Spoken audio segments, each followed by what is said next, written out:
Alright guys, alt season tinggallah hanya mimpi.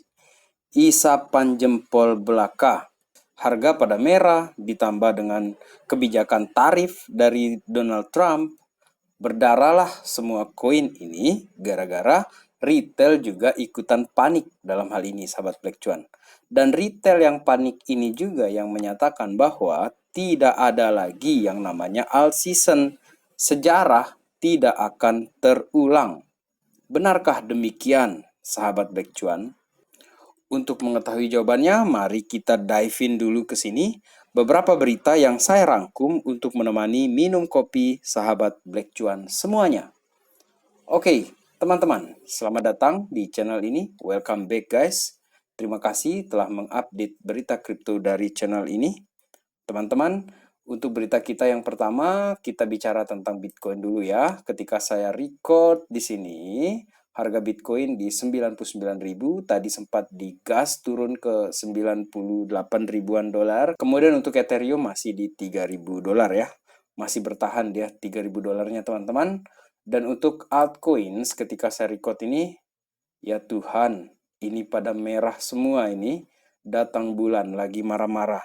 Oke, teman-teman, berita pertama di sini yang saya rangkum untuk kalian adalah ini datang dari perang tarif atau perang dagang yang dimulai oleh Amerika, si Donald Trump ya. Trump opens a new trade wars. Guys, apa yang dilakukan oleh Donald Trump ini sebenarnya tujuannya itu adalah untuk mengembalikan lagi keperkasaannya dolar. Itu aja tujuannya kalau saya melihat menurut saya di sini ya, dan sekaligus juga memperbaiki ekonomi yang ada di Amerika Serikat. Tetapi apa yang dilakukan ini justru membuat negara-negara lainnya itu terkena masalah juga karena dia pasang tarif. Salah satunya ini yang paling rival ya ke Amerika itu adalah si Cina. Dan selain Cina, negara yang terkena tarif ini kayak Meksiko ya. Meksiko ini sudah berencana untuk melakukan pembalasan terhadap tarif yang dikenakan oleh Amerika Serikat. Dan kalau kita belajar dari sejarah sebenarnya ya, sahabat Black Cuan, untuk tarif ini kan bukan hal baru dari orang seperti Trump atau presiden tipikal Trump ya. Karena di first terms-nya sebagai presiden Amerika, hal itu juga pernah dilakukan. Selain kepada Cina, itu juga kena ke Meksiko ataupun Kanada pada saat itu. Akan tetapi sahabat Black Cuan ya, setelah hampir 2 tahun terjadi perang tarif ya antara Cina dan Amerika pada saat itu, pada akhirnya di tahun 2020, Cina dan Amerika akhirnya menandatangani kesepakatan dagang fase 1. Yang menarik dari riwayat ini adalah teman-teman, ketika Cina akhirnya melunak kepada Amerika pada saat itu, barulah tarif itu diturunkan oleh si Donald Trump dengan perjanjian Cina membeli lebih banyak produk yang dihasilkan oleh Amerika. Sampai sini kebaca ya tujuannya si Donald Trump dalam hal ini teman-teman. Hanya saja yang jadi pertanyaan saya di sini adalah berapa lama perang dagang ini akan terjadi? Kalau kita belajar dari sejarah, apakah ini akan bertahan lama atau mungkin Cinanya pada ngomong gini, udahlah nggak usah lama-lama, toh juga akhirnya nanti kita bikin deal kesepakatan biar ekonomi kita nggak terlalu tertahan gitu kan. Akhirnya perang dagangnya cuma sebentar saja. Akan tetapi jika lama ini bertahan, mungkin tidak seperti yang first terms-nya Trump, menurut sahabat Black Cuan akan bertahan berapa lama untuk perang dagang sebelum akhirnya mereka ini ketemu kesepakatan.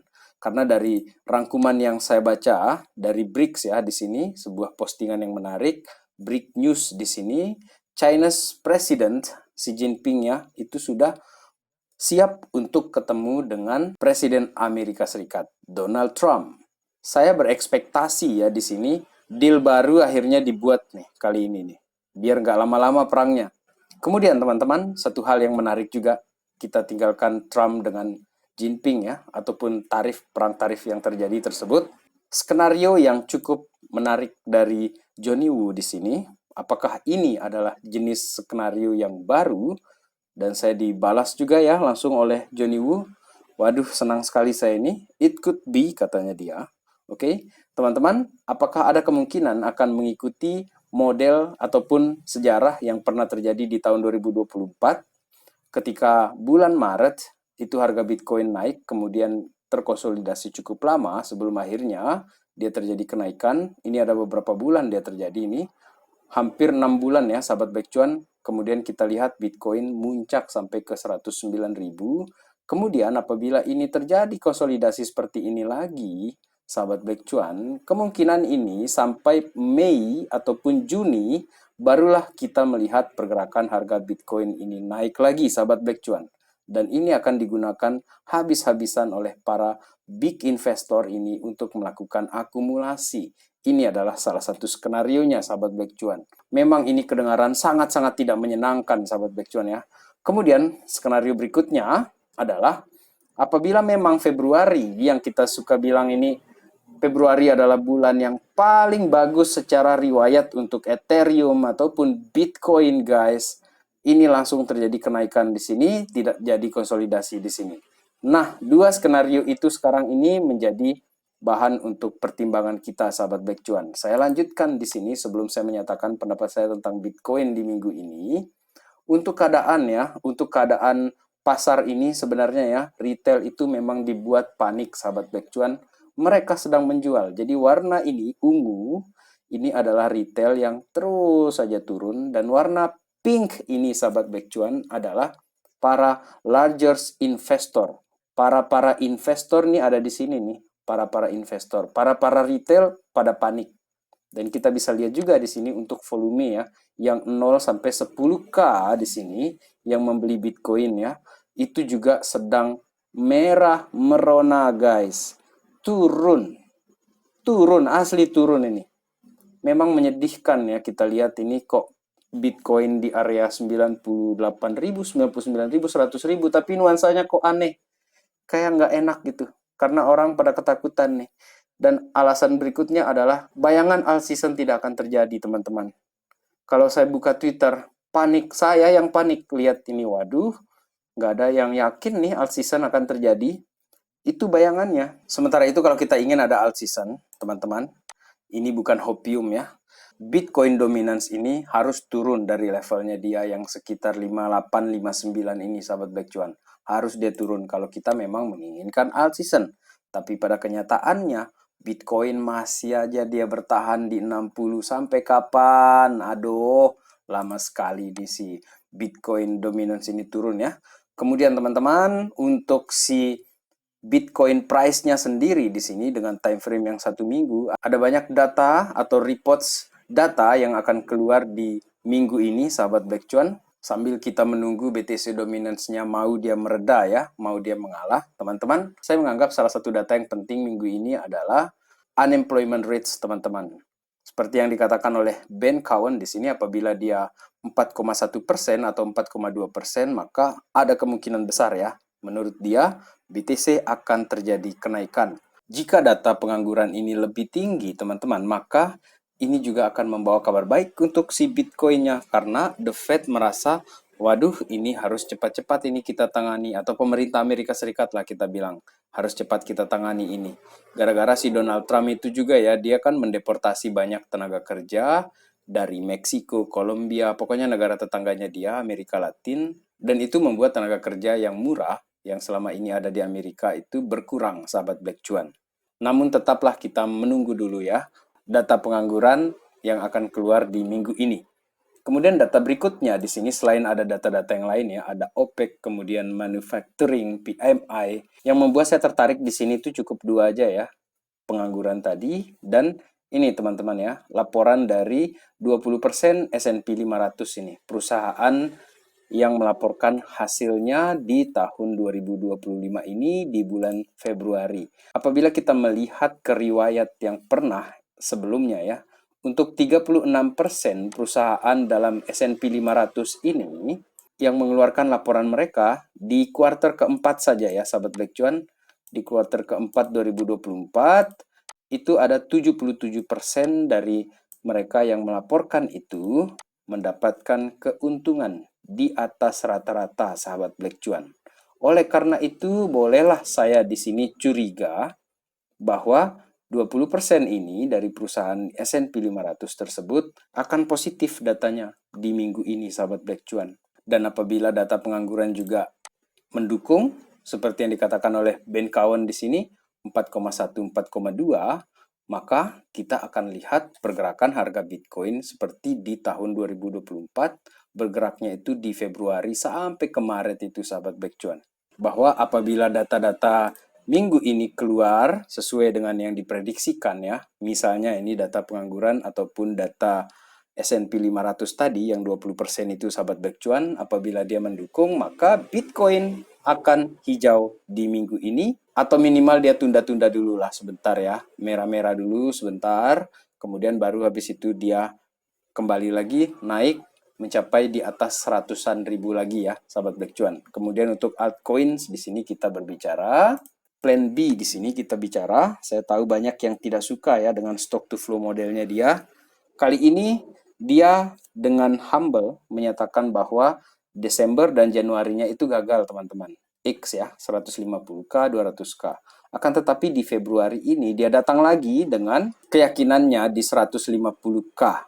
Kalau saya ini berharap ya, untuk bulan Februari, seandainya tidak 150K, ya kasihlah kita 120K atau 125K lah di bulan Februari ini ya teman-teman, apabila pasar ini mendukung. Dan teman-teman saya ingatkan ya di sini bahwa jangan pernah menjadikan konten Black Cuan ini sebagai acuan. Jangan pernah teman-teman, saya kebanyakan salahnya ketimbang benarnya di sini. Sangkutnya lebih banyak, lebih lama di sini teman-teman. Jadi jangan dijadikan acuan ya di sini. Supaya saya nggak dimarahin nih lewat komentar. Saya dibilangin channel ampas, opini-opini aja isinya. Skip, skip, skip. Oke, terima kasih yang udah bilangin channel ampas, nggak apa-apa. Saya terima kasih aja lah. Malas panjang-panjang ya kita ribut-ribut sama hal-hal seperti itu. Karena ini kan portofolio kita sendiri, nggak ada urusan dengan portofolio teman-teman. Dan saya di sini adalah random people di internet yang hadir mau curhat ataupun berbagi. Bagi teman-teman juga yang mungkin merasa ini tidak penting, skip aja teman-teman. Ada banyak channel lain di Indonesia ataupun di luar negeri yang bagus-bagus ya. Dan saya juga tidak sedang mengendorse mereka. Yang bagus itu saya sebutin aja nih, ada Angga Andinata, ada Om Ryu Gunawan, Kevin Sally, atau Kenal Kripto, Sylvester, itu bagus teman-teman. Ketimbang menghabiskan emosi, menghabiskan tenaga, bikin komen di sini kan, lebih enak nonton aja yang sudah bagus-bagus itu. Saya juga nonton mereka semua. Saya mensubscribe ke semua mereka itu, ke YouTube-nya ataupun ke Twitter-nya.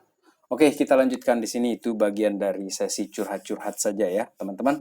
Selanjutnya di sini yang saya katakan di awal tadi bahwa alt season tidak akan pernah terjadi, sejarah tidak akan terulang lagi karena ada namanya itu altcoin dispersion sekarang ini. Jumlah altcoins itu udah terlalu banyak. Teman-teman, kalau kita mau jujur saja ini, coba kita berangkat sebentar ke coin market cap ya. Jumlah uang yang ada di pasar kripto ini itu jauh lebih banyak, bahkan bisa kita katakan ya 80% kah mungkin ya, karena saya tidak hitung di sini, tapi saya bernalar saja, logika saja di sini. Untuk 10 besar saja, ini udah besar sekali dia sedot uang ini. Maksudnya untuk crypto market cap ya, yang totalnya 3,3, 1,9-nya aja itu sudah ada di Bitcoin, teman-teman. Belum yang nomor 2 ini, si Ethereum. Belum lagi 10 besar ini semua di sini. Udah berapa? Artinya kalau misalnya kita bilang altcoin dispersion yang banyak banget ya, asli banyak itu, benar itu teman-teman. Karena memang ada banyak blockchain, layer-layer yang menyediakan kemudahan. Salah satunya aja kita bilang Solana. Solana itu kan gampang sekali orang bikin meme. Akan tetapi project-project seperti itu kan tidak juga banyak yang terdaftar gitu kan. Mereka itu mainnya itu kick and run. Jadi bikin heboh headline, bikin heboh berita, ngajakin orang beli, habis itu ngepam. Ada beberapa yang bertahan cukup lama, akan tetapi sisanya yang lain-lain yang kecil-kecil kan mati juga. Nggak ada juga yang lagi yang beli-beli gitu kan. Otomatis yang kita hitung itu adalah altcoins yang memang umum sudah ada di altcoin market cap ini, ataupun kalau kita lihat datanya di CoinGecko. Dan saya yakin jumlah ke altcoins kecil-kecil itu udah terpencar kecil kok di situ teman-teman. Dan disinilah saya mau bilang bahwa seandainya nanti alt season ini benar-benar datang, kucuran uang dari 10 besar ini saja pindah ke yang angka 200-an besar, 300 besar, atau 500 besar, seperti itu sahabat Baekcuan, itu akan berapa kali lipat kenaikannya. Sementara si Bitcoin saja itu kan 1,9 triliun di sini market cap-nya sahabat Baekcuan. Dan jika alt season ini memang akan datang, seperti yang saya yakini di sini teman-teman, kalian bebas untuk tidak mempercayai saya, maka Ethereum adalah pertandanya. Sementara ini BlackRock masih aja beli. Kemudian Donald Trump masih aja beli, mana dia? Ini dia, si Donald Trump masih aja beli melalui World Liberty Finance-nya dia itu. Dan saya senang juga, ini pertandanya bahwa banyak sekali yang benci dengan Ethereum ini. Nggak mau gerak-gerak dia, sampai disumpah-sumpahin dia di sini. Bahwa ini udahlah, nggak ada harapan, tinggalkan saja Ethereum. Nah, pertanda inilah yang justru membuat saya ada keyakinan bahwa Ethereum ini kayaknya memang sengaja ditekan gitu kan. Dan setelah paus-paus ini puas belanja, nggak taunya tiba-tiba aja dia ngepam berita positif keluar semua di Ethereum. Dan satu komentar di tweet Black Chuan ini yang sangat menarik menurut saya, dia paham benar ini dengan Ethereum. Dia katakan ya, ketika saya bertanya nih di tweet ya, kenapa World Liberty Finance ini borong Ethereum? Dan dia jawab, insight-nya sangat bagus menurut saya di sini, sahabat Black Chuan. Bitcoin itu memang store of value, sementara Ethereum itu adalah infrastruktur di dalam pasar ini, sahabat Black Chuan, atau di dalam ekosistem kripto ini. Dan dia mengutip kata gurunya ya, atau orang yang dia anggap mentor ya di sini. Kalau kata suhu saya, Ethereum ini memang lagi ditahan karena buat infrastruktur tokenisasi saham di Amerika Serikat. Jadi nanti bakalan mahal nih. Oleh karena itu diakumulasi aja sekarang plus ditahan. Dan ketika Bitcoin juga sempat terkoreksi tadi ya sampai ke 98.000, Ethereum-nya masih bertahan di 3.000 dolar ya USDT-nya. Dan untuk per BTC-nya di sini, Ethereum per BTC, ETH per Bitcoin guys, di sini berada di 0,032 yang merupakan support yang sama dengan yang pernah terjadi di tahun 2021 di sini sebelum terjadi kenaikan. Dan mari kita lihat minggu ini seperti apa support ini akan memberi kejutan. Jebolkah dia di sini atau dia malah naik? Oke, teman-teman, saya masih meyakini akan ada alt season di sini. Biarlah kalian bilang saya ini hopium, saya ini penjual mimpi, penjual isapan jempol. Biarlah saya sendiri yang rugi, nggak apa-apa. Sahabat Black Chuan, tidak apa-apa.